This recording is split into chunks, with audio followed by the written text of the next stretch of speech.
বছর নিজের বাসায় ঢুকতে পারিনি। আমার তখন মেয়ে ছিল, মেয়েকে একবার কোলে নিব সেই সুযোগ হয় নাই। তারপর 2013 সনে আমার শুধু মেয়েকে দেখার জন্য আমার 1 বছরের মতো ওয়েট করতে হয়েছে। তখন আমি তাও আমার ওয়াইফ এবং মেয়েকে বাসার বাইরে গাজীপুরের বাহিরে এক বাসায় ফোন দিয়ে নিয়ে তাদের সাথে দেখা করছি। তখন আমার কোনো অবস্থান ছিল না গাজীপুরে ঢোকার।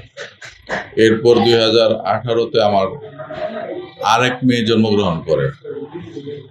এই সময়ে আমরা বাসায় ঢুকতে পারতাম না। আর 2018 সনে আমাদের আরও বেশি অত্যাচারিত হই, কারণ তখন টোটাল আওয়ামী লীগ যে ফেসিজমের যে চূড়ান্ত যে মুহূর্তটা সেই 18 থেকে শুরু হয়।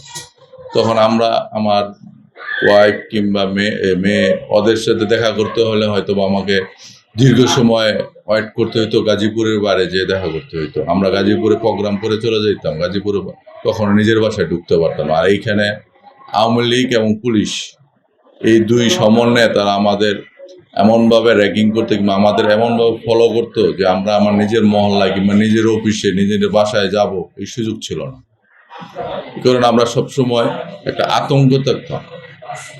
আর এই আতঙ্ক থেকে আমরা এই গত 15 বছর পার করেছি। একজন বাবা হয়ে আমার দীর্ঘদিন আমার মেয়ে যখন 1 বছর পরে আমাকে দেখে, তার সাথে আমার 2 দিন একসাথে ছিলাম। সেই 2 দিনে সে 1 মিনিট আমার কাছ থেকে কখনো যায় নাই। সে আমাকে এমনভাবে জড়ায় রাখতো যে বাবা এই বুঝি চলে যাবে ঘুমে রেখে, এই জন্য ঘুমাইতো আমার সাথে। সে এইরকম বাবাকে দেখে আবেগপ্রুত ছিল এবং সেটা আমার একমাত্র অপরাধী ছিল যে আমি বিএনপি করতাম। আর এই বিএনপি করাটাই ছিল আমার মূল অপরাধ।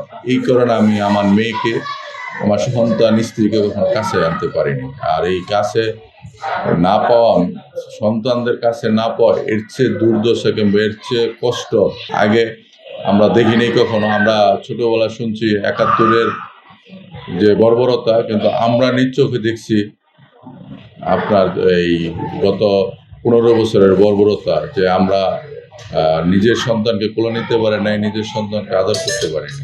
যে আমাকে বাসায় পায় নাই, আমার বাবাকে অপদস্থ করছে। আমার বাবাকে অপদস্থ করার পরে আমার ওয়াইফকে খুব নোংরা ভাষায় গালিগালাজ করছে। এবং এটা খুবই আমার যারা রাজনীতি করে এটা খুব লজ্জাজনক বিষয় যে আমরা রাজনীতি করি, এটার অপরাধ তো আমার ছেলে মেয়ে কিংবা আমার ওয়াইফের নেই। এবং এইবারে সবচেয়ে দুঃখের এবং কষ্টের বিষয় হচ্ছে 2024-এ 27 নির্বাচনের আগে আমাকে না পেয়ে আমার বড় ভাইকে, আমার আপন বড় ভাইকে হাত পা বেঁধে পুলিশ গাড়িতে উঠে নিয়ে গেছে থানায়, পরে তাকে আনতে হয়েছে। কিন্তু আমি রাজনীতি করছি, বিএনপি রাজনীতি করছি, এটা আমার অপরাধ হইতে পারে না। যেহেতু বাংলাদেশ একটা গণতান্ত্রিক রাষ্ট্র, সবারই বাক স্বাধীনতা আছে, কথা বলা অধিকার আছে, রাজনীতি করা অধিকার আছে। কিন্তু আমার বড় ভাই তো কোনো অপরাধ করে নাই, 2 হাত পা বেঁধে গাড়িতে উঠে নিয়ে গেছিল থানায়। ওইসব দিনগুলো বর্ণনা করলে এখন চোখে পানি এসে যায়। এমনও দিন ছিল আমরা সারাদিন না খেয়ে নৌকায় ঘুমাইছি, সারা রাত্রে নৌকাতে ঘুরছি। কারণ দেখি যে পারে আসলে জামালা, আমরা পালাই রয়েছি, সারা রাত্রে জঙ্গলে ঘুমাইছি। মাঝে মধ্যে দেখতাম আমাদের সাথে এসে কুকুর কিংবা শিয়াল বসে রয়েছে, এরকম সময় পার করছি।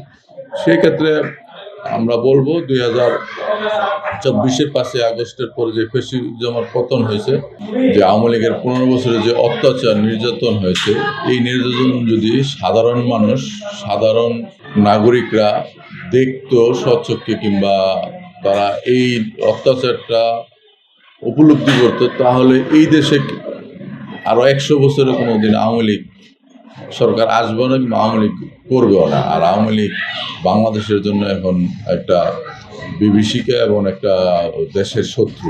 আপনারা যারা এই দেশের সাধারণ নাগরিক, আমরা যারা রাজনীতি করি, আমাদের যারা জাতীয়তাবাদী শক্তির রাজনীতি করি, আপনারা আমাদের ব্যাকগ্রাউন্ড জানুন, আমাদের অবস্থান জানুন। এবং আমরা যে জনগণের জন্য রাজনীতি করি, আমরা যে সাধারণ মানুষের পক্ষে রাজনীতি করি, জাতীয়তাবাদ শক্তি যে সাধারণ মানুষের পক্ষে, জাতীয়তাবাদী আদর্শের যারা রাজনীতিটা করি, বিশেষ করে বাংলাদেশ জাতীয়তাবাদী দলের আমরা যারা রাজনীতি করি, আমরা মূলত জনগণের জন্য করি। সাধারণ মানুষের জন্য করি এবং আমরা যারা রাজনীতিটা করি, আমরা এই এলাকার উন্নয়ন, দেশের উন্নয়নের জন্য রাজনীতি করি। আমরা এমন এক নেতার আদর্শিত। আমাদের দলের প্রেসিডেন্ট ছিলেন আমাদের বীর মুক্তিযোদ্ধা, বীর উত্তম মেজর জেনারেল জিয়াউর রহমান।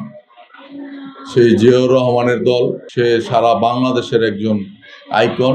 তার গড়া একটা দল করি, আর ওনার আদর্শে আমি আদর্শিত এই দলটা করছি এবং এই দলের সবাই নিবেদিত প্রাণ হিসেবে সবার মাঝে কাজ করতে চাই এবং এই দলের জন্য কাজ করে বেঁচে থাকতে চাই।